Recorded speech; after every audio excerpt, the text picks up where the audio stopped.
வணக்கம். வெறும் 2 பொருள் வச்சு ஒரு ஸ்வீட் செய்யலாம் வாங்க. 100 கிராம் கடலை, இதை நல்லா அரைச்சி எடுத்துக்கோங்க. எங்கள் வீட்டில் இந்த மாதிரி கடலையாக தெரிஞ்சால் தான் ரொம்ப விரும்பி சாப்பிடுவாங்க. அப்புறம் இன்னொரு சைடு வெல்லமும் 100 கிராம் போட்டு அதையும் நல்லா காய்ச்சி எடுத்துக்கோங்க. கம்பி பதம் வர வரைக்கும் காய்ச்சி எடுத்துக்கோங்க.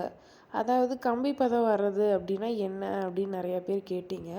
இந்த மாதிரி ஒரு திடுப்பில் நல்லா காய்ச்சிட்டு இப்படி மேலே தூக்குனிங்கன்னா அந்த கடைசியாக விழுகிற ட்ராப் அப்படியே கம்பி மாதிரி நிற்கும். அதுதான் கம்பி பதம்னு சொல்லுவாங்க. அந்த மாதிரி கம்பி பதம் வர அளவுக்கு காய்ச்சி எடுத்துக்கோங்க. எடுத்துக்கிட்டு இந்த கடலை பொடியை அதுக்குள்ளே நல்லா மிக்ஸ் பண்ணிக்கோங்க. மிக்ஸ் பண்ணிக்கிட்டு உங்களுக்கு உருண்டையாக பிடிக்கணும் அப்படின்னா உருண்டையாக பிடிச்சிக்கலாம். அல்லது ஒரு பிளேட்டில் தட்டி வச்சு கட் பண்ணிக்கலாம். நமக்கு பிடிச்ச மாதிரி கட் பண்ணிக்கலாம். இது மாதிரி செஞ்சு சாப்பிட்டு பாருங்கள். உண்மையாலுமே டேஸ்ட்டாக இருக்கும். எவ்வளோ கடலை பொடி போட்டாலும் தீர்ந்து போயிடும். நீங்கள் செஞ்சுட்டு எப்படி இருந்துச்சுன்னு கமெண்ட் பண்ணுங்கள். தேங்க்யூ. இந்த சேனலை ஃபஸ்ட் டைம் பார்க்குறவங்க சப்ஸ்கிரைப் பண்ணிக்கோங்க.